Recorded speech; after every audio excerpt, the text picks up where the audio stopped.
What I would say about abortion is it is a very volatile topic. There's a lot of emotion, there's a lot of passion, there's a lot of uncertainty, and what we should really do is have very good dialogue. When there's not dialogue, you're unable to have civil discourse that would allow us to rationally, intellectually, practically establish what we know to be right, best, and good. We know that when you're in a crowd of 100 people, that the majority of those people have been affected by abortion. And if I come across harshly, I can push people away in a very unloving fashion. It's not very helpful. If I can handle it well, to be able to reach people about what it's like to have a baby that was undesired, or a situation where there's rape and now there's pregnancy, or an unforeseen problem like the development of a baby with an anomaly, it should cause us to really stop, to identify with what's going on, and to then really be able to love, to let them know that they're treasured, to let them know that we really care, and that life is difficult, but I want to be able to help you handle these difficulties.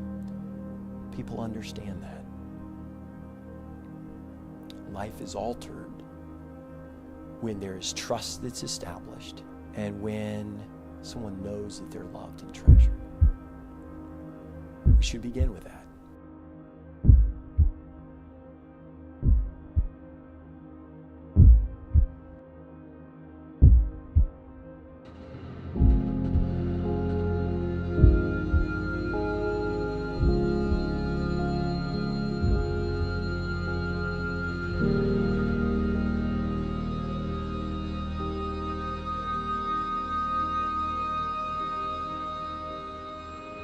I think ultrasound is the most powerful tool that we have because it is indisputable evidence of the life. You can see a heartbeat on an ultrasound as early as 5 weeks.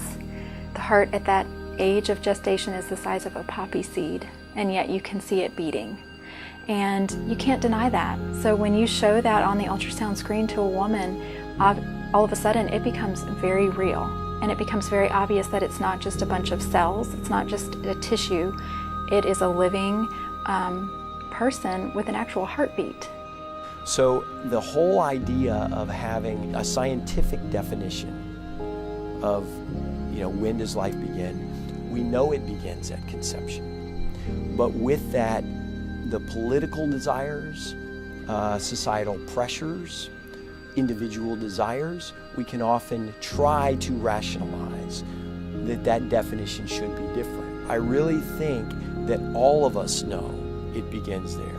The question is what do we do with the whole concept of abortion? Because if we believe in abortion, I can then try to say, okay, they're not a person, or it can't live on its own. Or if I interrupt it here now, baby might not feel pain. But there's a lot of those issues that come back, but the fundamental question is, once this process is started and the egg and the sperm come together and there's implantation and there's growth, this is usually a continuous process unless something else intervenes. So an ultrasound uses high frequency sound waves to image parts of the body. In obstetrics, we're able to use the ultrasound to visualize baby across the maternal abdomen, which then goes into the uterus to be able to see baby.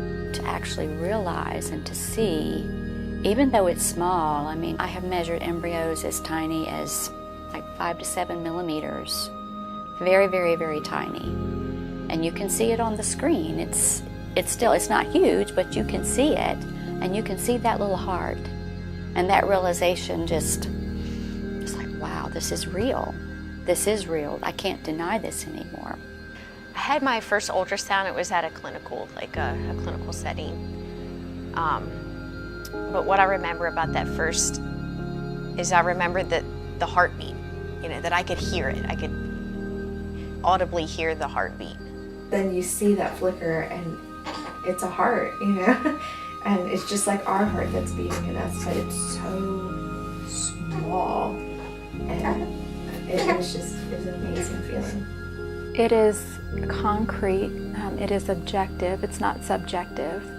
It's not something that you can deny. It is concrete scientific proof of life. And when you're able to show the woman that heartbeat, many times when women come in, they're 8 or 9 weeks along and baby's already moving. So they're able to see that movement, not only the heartbeat, but the baby moving. To be able to show that to a woman really helps clear up some of the question of, is this truly a life? And we're able to answer that for them without question. We used to have ultrasounds in the beginning, in the early 70s, that were barely able to see a full-term baby, and you could make out the head and the heartbeat. And we actually have ultrasounds now, early in the first trimester, that we can measure 3 millimeters up to 6 millimeters and begin to see heartbeat early on at 5.5 to 6 weeks. So 3D ultrasounds have been very interesting because it allows the general public or the untrained eye to be able to see and recognize like a clear picture that, oh my goodness, that's a real baby. Whereas our ultrasounds typically are in 2 dimensions. When you train through obstetrics and gynecology, you begin to see all of the different cuts through the body, or to be able to see baby and you can identify it very well. The 3D does not offer us a lot more medically. When patients see something, that seeing is believing. Wow, I see it because I can see the heartbeat, I can see the movement. It's an interesting fact that most of the time we can predict early on, by about 12 weeks, if baby's going to be right or left-handed. Because will they take their right hand more to their mouth, or will they take their left hand more to their mouth? But simple things like that. Or when we start to see things more definitively by being able to see, because the images are so small, but we're better with our technology, that you can see how the aorta comes off of the heart, or how the rest of the vasculature works, or how we can see different parts in the brain. To understand the cerebrum versus the cerebellum. So all of that highlights how much more we see, and when patients understand that and can put it in context of what it means, the lights go off, the eyes open up. There has been a great advance in technology to be able to detect anomalies in babies or genetic disorders.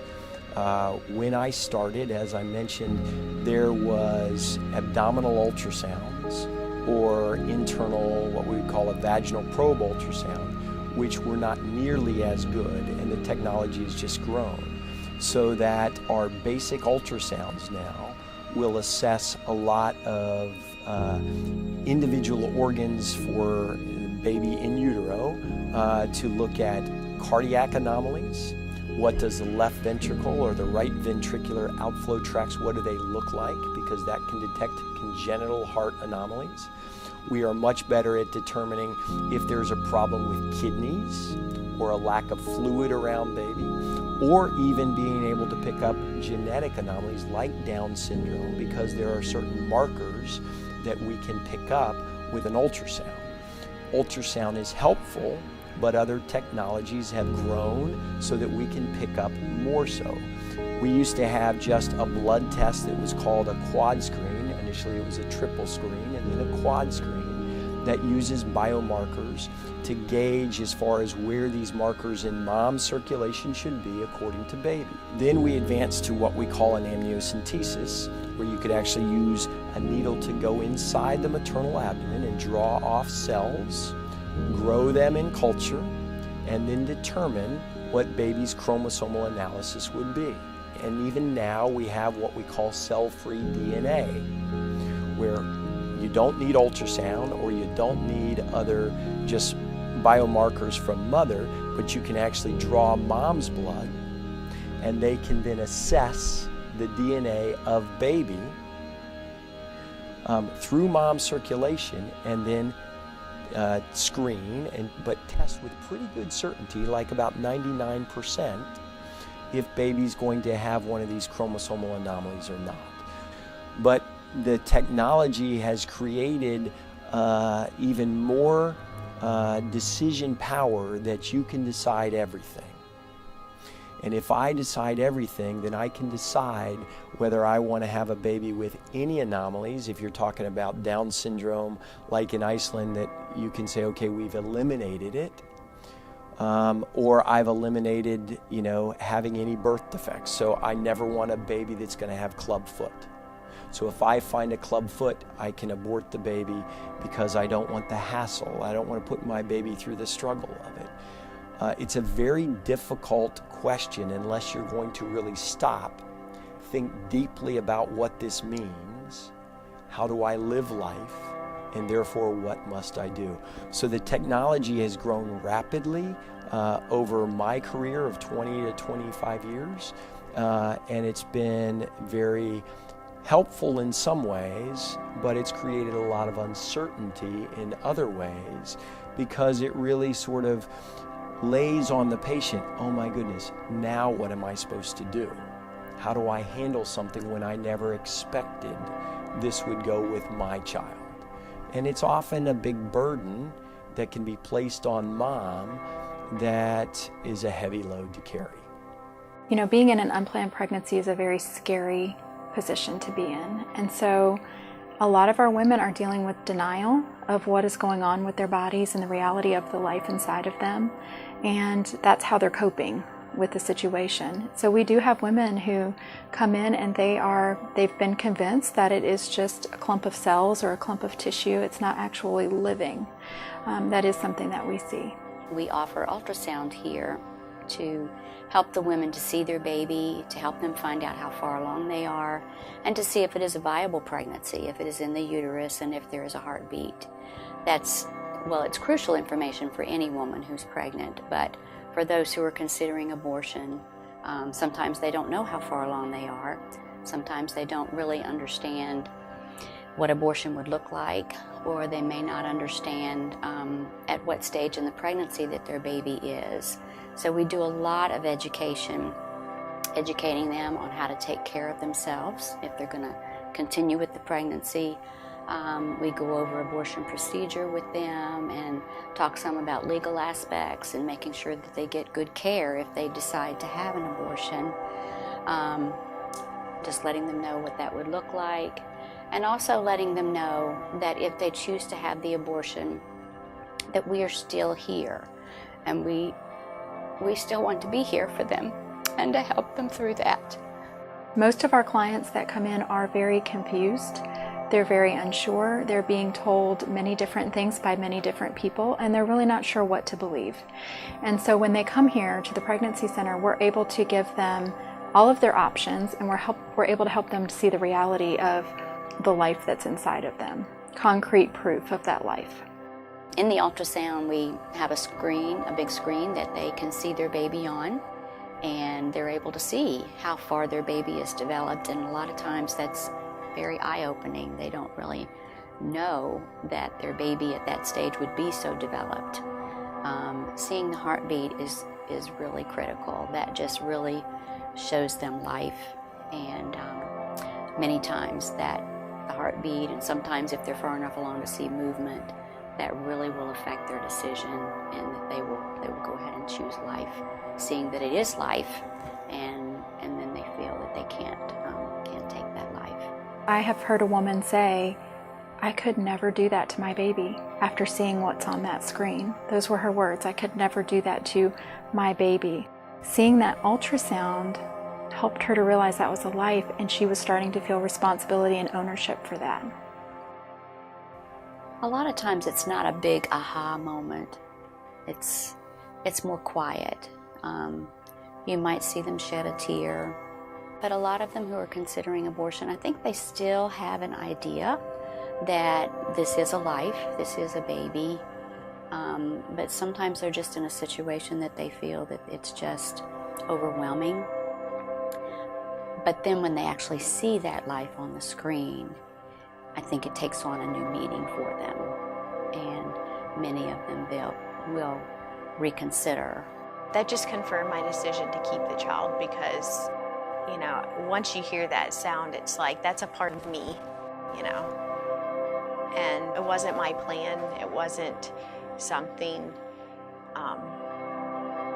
that I had planned, but that's something that God had planned for me in my life. And the second sonogram, I brought his dad, and his dad and I stared at that sonogram, and we looked at his heartbeat, and we both just held each other and cried, and it was just amazing. It really was. So being able to see a heartbeat, being able to see movement really helps people understand that this is way bigger than I ever thought before. And so I think it tangibly allows moms, dads, grandmas to see something that often their grandmother never saw. And then you will see an exchange between grandmothers say to the patient, I never was able to see this at all when I was pregnant. Wow.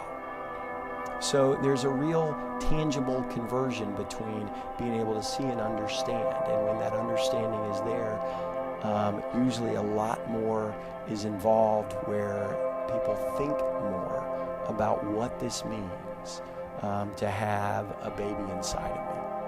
I think that is just so huge in being able to see that it's life. You can't deny that that's life, and regardless of what's going on,